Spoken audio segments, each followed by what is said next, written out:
भोला छापवाली याद रखब ये बेरी के उपहार राजा जी किनके ले आइब टिकुली औरी हार राजा जी किनके ले आइब टिकुली औरी हार राजा जी हम त भूखल बनी सरहो सोमार राजा जी किनके ले आइब टिकुली औरी हार राजा जी हम त भूखल बनी सरहो सोमार राजा जी।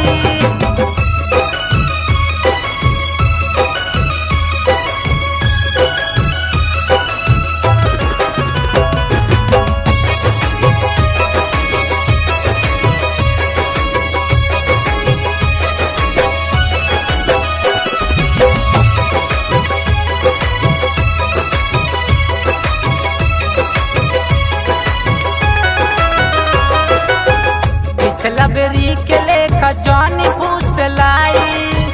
हरियर बिंदी ओठल लियो ले आई